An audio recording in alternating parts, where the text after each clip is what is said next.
नमस्कार मित्रों, एक बार फिर से आप सभी का स्वागत है हमारे इस चैनल में। आज की इस वीडियो में टीजीटी पीजीटी चित्रकला की तैयारी के लिए प्रैक्टिस सेट हल करेंगे और आज के इस प्रैक्टिस सेट में आपको 50 प्रश्न मिलेंगे। ये 50 प्रश्न आपके एग्जाम के लिए बहुत ही लाभदायक। इन प्रश्नों को हल करते हैं। उम्मीद है आज का ये वीडियो आपको अच्छा लगेगा, और वीडियो अगर आपको अच्छा लगे तो वीडियो को लाइक कर दें और शेयर कर दें अधिक से अधिक लोगों को। तो चलिए सबसे पहला प्रश्न देखते हैं। प्रश्न नंबर 1 प्रश्न है, पांडवलेनी गुफाएं कहाँ पर स्थित हैं। आपको बताना है कि पांडवलेनी गुफाएं कहाँ पर स्थित हैं। तो यहाँ पे सही जवाब जानते हैं। सही जवाब है ऑप्शन ए, महाराष्ट्र। तो पांडवलेनी गुफाएं महाराष्ट्र के नासिक में स्थित है और यहाँ पर कुल 24 गुफाएं हैं। कितनी गुफाएं हैं? 24 गुफाएं हैं। और इसका निर्माण काल पहली शताब्दी ईस्वी से तीसरी शताब्दी ईस्वी के मध्य माना जाता है। चलिए अगला प्रश्न देखते हैं। प्रश्न नंबर 2। अगला प्रश्न पूछा गया है कि निम्नलिखित में से किस कलाकार ने अपनी कला साधना से 3 बार ललित कला अकादमी पुरस्कार को प्राप्त किया है। तो किसने 3 बार ललित कला अकादमी से पुरस्कार प्राप्त किया है, वो कौन सा कलाकार है? तो सही जवाब होगा ऑप्शन सी, लक्ष्मण पै। लक्ष्मण पै ने ललित कला अकादमी से 3 बार पुरस्कार प्राप्त किया है। पहला पुरस्कार उन्होंने 1961 में, दूसरा 1963 में और तीसरा पुरस्कार 1972 में प्राप्त किया था। लक्ष्मण पै ने अपने चित्रों में भारत के अलंकृत शैली को आधुनिकता का रंग देकर एक नई शैली का सृजन किया था। लक्ष्मण पै। अगला प्रश्न देखते हैं। प्रश्न नंबर 3। हड्डी से निर्मित मातृ देवी की प्रतिमा कहाँ से प्राप्त हुई है? तो हड्डी से निर्मित मातृ देवी की प्रतिमा कहाँ से प्राप्त हुई है? तो सही जवाब होगा ऑप्शन डी, विंध्य घाटी के उच्च पूर्व पाषाण काल से। तो उत्तर प्रदेश के मिर्जापुर क्षेत्र से अवस्थित बेलन नदी घाटी के लोहंदा नामक पुरास्थल से हड्डी निर्मित मातृ देवी की प्रतिमा प्राप्त हुई है, जो कि उच्च पूर्व पाषाण काल से संबंधित है। तो ऑप्शन डी यहाँ पे बिल्कुल सही होगा। अगला देखते हैं। प्रश्न नंबर 4। प्रश्न नंबर 4 में पूछा गया, कायथा संस्कृत के अवशेष किस प्रदेश में पाए जाते हैं? तो सही जवाब होगा ऑप्शन बी, मध्य प्रदेश। कायथा संस्कृत के अवशेष मध्य प्रदेश की नर्मदा घाटी से मिले हुए हैं और इस संस्कृत की खोज B.S. वारकड़कर ने की थी। अगला प्रश्न देखते हैं। प्रश्न नंबर 5। मोहनजोदड़ो के स्नानागार की खोज किसने की थी? मोहनजोदड़ो के स्नानागार की खोज किसने की थी? सही जवाब होगा ऑप्शन सी, R.D. बनर्जी। तो मोहनजोदड़ो की खोज 1922 में राखलदास बनर्जी ने किया था और इसी स्थल से स्नानागार के साक्ष्य प्राप्त हुए थे। तो R.D. बनर्जी, राखलदास बनर्जी ने 1922 में मोहनजोदड़ो की खोज की थी। अगला प्रश्न देखते हैं। प्रश्न नंबर 6। बाराबर समूह के किस गुफा का पर अशोक का अभिलेख उत्कीर्ण नहीं है? नहीं पूछा जा रहा है। बाराबर समूह के किस गुफा पर अशोक का अभिलेख उत्कीर्ण नहीं है? सही जवाब होगा ऑप्शन सी, लोमस ऋषि गुफा। लोमस ऋषि गुफा पर अशोक का अभिलेख उत्कीर्ण नहीं है। अगला प्रश्न है। प्रश्न नंबर 7। अजंता की किस गुफा में राहुल समर्पण का भव्य चित्र अंकित है? तो कौन सी गुफा संख्या में राहुल समर्पण का चित्र अंकित किया गया है? तो सही जवाब होगा ऑप्शन बी, 17वीं गुफा में। तो गुफा संख्या 17 में राहुल समर्पण का चित्र अंकित किया गया है। अगला देखते हैं। प्रश्न नंबर 8। किन गुफाओं को बेरुल नाम से जाना जाता है? कौन सी गुफा को बेरुल के नाम से जानते हैं? तो सही जवाब होगा ऑप्शन डी, एलोरा। एलोरा की गुफाओं को बेलूर नाम से जाना जाता है और एलोरा महाराष्ट्र के औरंगाबाद से 30 किलोमीटर दूर पर स्थित है। अगला देखते हैं। प्रश्न नंबर 9। यहाँ पर पूछा गया, नैषिक चरित नामक महाकाव्य की रचना किसने की? नैषिक चरित नामक महाकाव्य की रचना किसने की? सही जवाब होगा ऑप्शन बी, श्रीहर्ष। तो नैषिक चरित नामक महाकाव्य की रचना श्रीहर्ष नामक कवि ने 12वीं शताब्दी में की थी। अगला प्रश्न देखते हैं। प्रश्न नंबर 10। सर्कस फर्नाडो किसका प्रसिद्ध चित्र है? तो सही जवाब होगा यहाँ पे ऑप्शन ए, लोत्रेक का। तो प्रभाववादी चित्रकार हैं लोत्रेक। इनका ये चित्र है सर्कस फर्नांडो। अगला प्रश्न देखते हैं, प्रश्न नंबर 11। नव प्रभाववाद के प्रणेता कौन थे? नव प्रभाववाद के प्रणेता कौन थे? तो सही जवाब होगा ऑप्शन डी, जॉर्ज सोरा। तो नव प्रभाववाद के प्रणेता जॉर्ज सोरा को माना जाता है और इनका जन्म पेरिस में हुआ था 1859 में। 1859 में इनका जन्म हुआ था पेरिस में। अगला प्रश्न देखते हैं, प्रश्न नंबर 12। कौन सा चित्रकार जापानी नावी नाम से प्रसिद्ध था? जापानी नावी के नाम से प्रसिद्ध था कौन सा चित्रकार? सही जवाब होगा यहाँ पे ऑप्शन ए, पियर बोन्नार। पियर बोन्नार। अगला प्रश्न देखते हैं, प्रश्न नंबर 13। संगीत संबंधी विषयों पर बनाए गए चित्रों के लिए कौन सा चित्रकार प्रसिद्ध है? संगीत संबंधी विषयों पर बनाए गए चित्रों के लिए कौन चित्रकार प्रसिद्ध है? सही जवाब होगा ऑप्शन बी, राउल धुपी। राउल धुपी।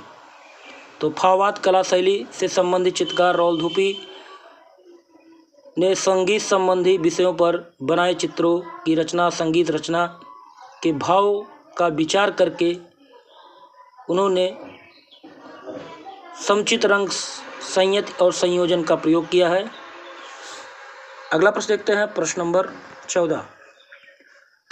यहाँ पर पूछा गया है, अगला प्रश्न है, युद्ध व दुर्गति नामक 58 चित्रों की श्रृंखला किसने तैयार की थी? सही जवाब होगा यहाँ पे ऑप्शन ए, जॉर्ज रूओ। युद्ध व दुर्गति नामक 58 चित्रों की श्रृंखला 1916 में जॉर्ज रूओ ने तैयार की थी। अगला प्रश्न देखते हैं, प्रश्न नंबर 15। यहाँ पर पूछा गया, वान डोंजेन किस कला आंदोलन से संबंधित है? वान डोंजेन। सही जवाब होगा ऑप्शन सी, फाववाद। तो वान डोंजेन फाववाद कला आंदोलन से संबंधित है। अगला प्रश्न देखते हैं, प्रश्न नंबर 16। विवस्त्र आकृति किस कलाकार का पहला घनवादी चित्र है? विवस्त्र आकृति किस कलाकार का पहला घनवादी चित्र है? बिल्कुल सही जवाब होगा ऑप्शन ए, जॉर्ज ब्राक। अगला प्रश्न देखते हैं, प्रश्न नंबर 17।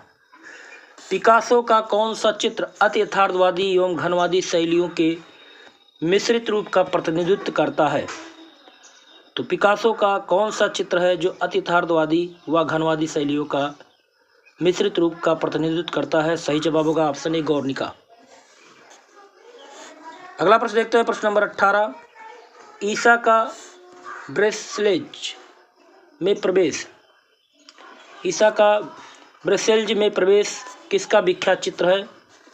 सही जवाब होगा ऑप्शन बी, जेम्स एंसोर। अगला प्रश्न देखते हैं, प्रश्न नंबर 19। 1909 में म्यूरिख में किसने नव कलाकार मंडल की स्थापना की थी? सही जवाब होगा जॉन किंड्रिस्की। ऑप्शन डी सही होगा।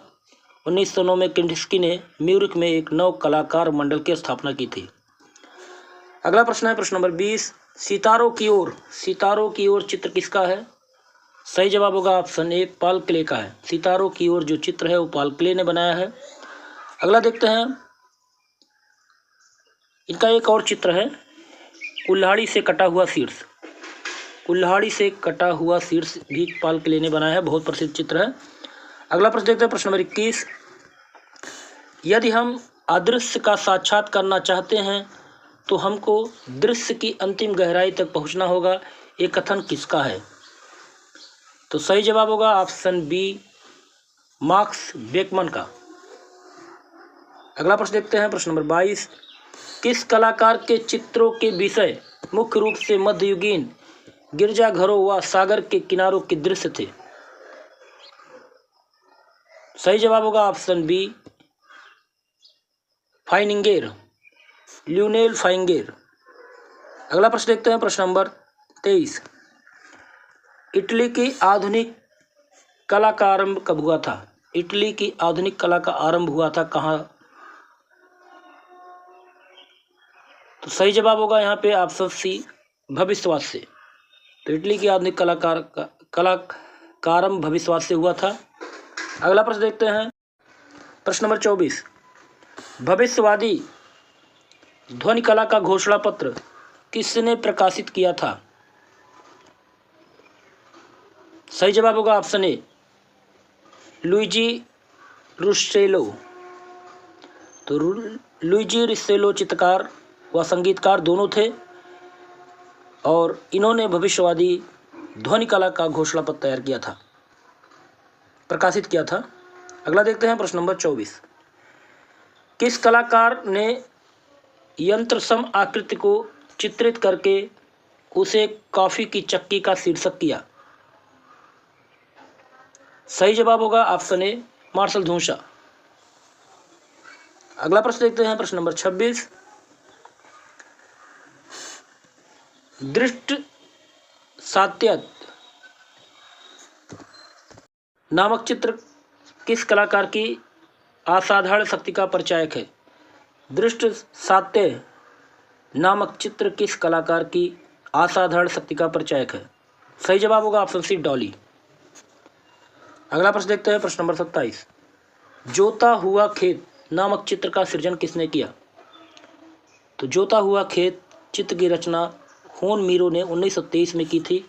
सही जवाब होगा ऑप्शन सी, होन मीरो। अगला प्रश्न देखते हैं।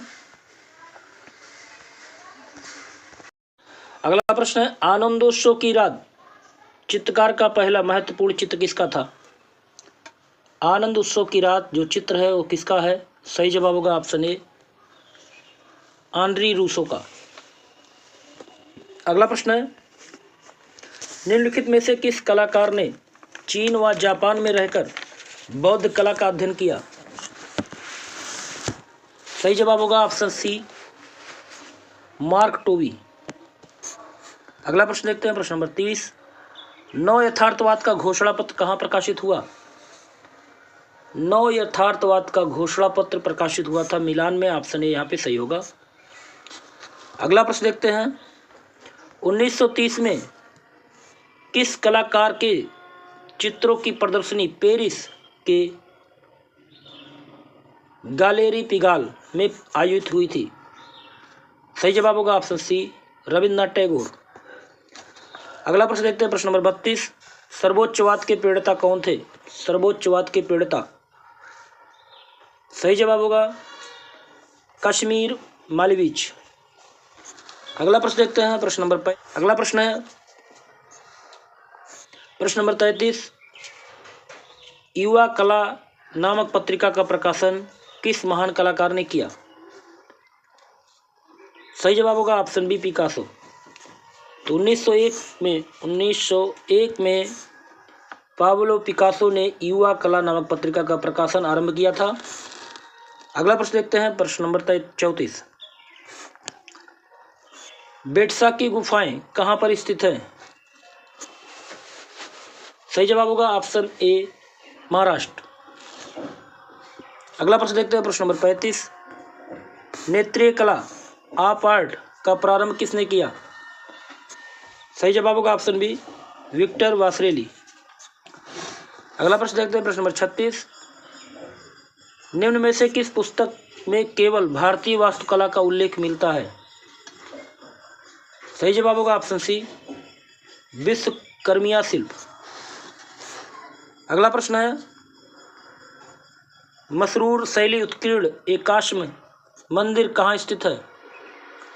सही जवाब होगा ऑप्शन बी, कांगड़ा।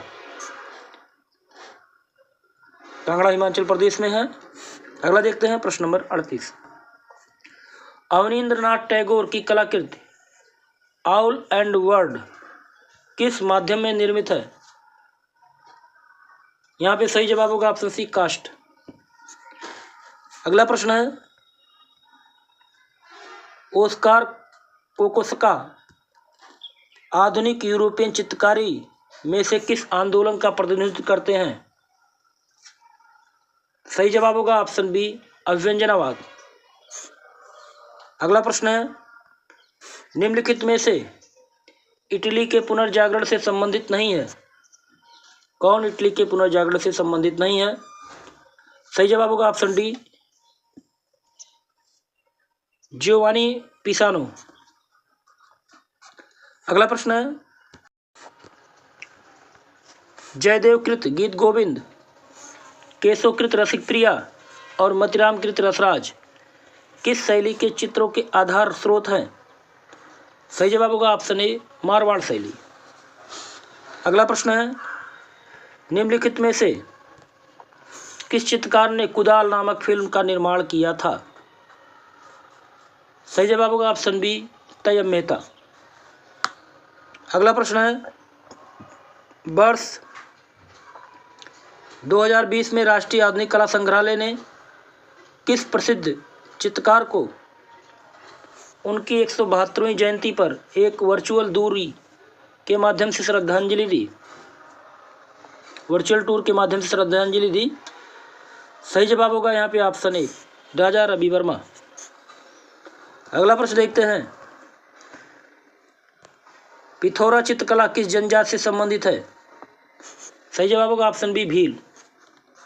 अगला प्रश्न है, किस कलाकार ने मेघदूत और ऋतुसंहार का बंगला भाषा में अनुवाद किया? सही जवाब ऑप्शन बी असित कुमार हलदार। अगला प्रश्न है, यामिनी राय को राष्ट्रवादी कलाकार की संज्ञा किसने प्रदान की?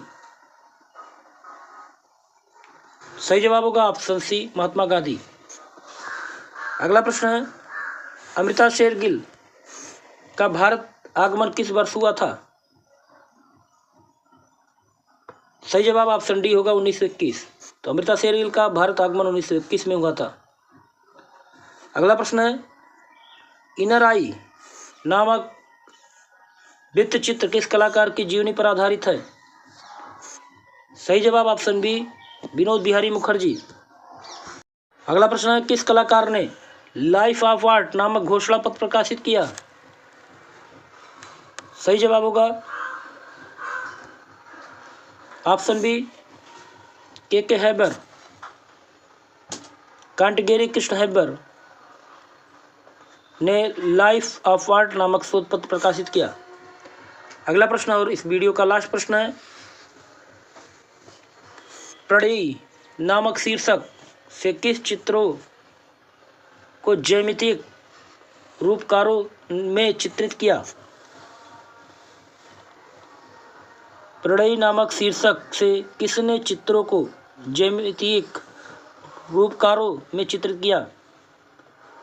सही जवाब होगा ऑप्शन ए FN सूजा, फ्रांसीसी न्यूटन सूजा। तो यहाँ पे आपके 50 प्रश्न पूरे होते हैं। उम्मीद है आज का ये वीडियो अच्छा लगा होगा। अगर वीडियो आपको अच्छा लगे तो वीडियो को लाइक कर दीजिए, शेयर कर दीजिए। अगले वीडियो में फिर मिलते हैं ऐसे प्रश्नों के साथ। नमस्कार।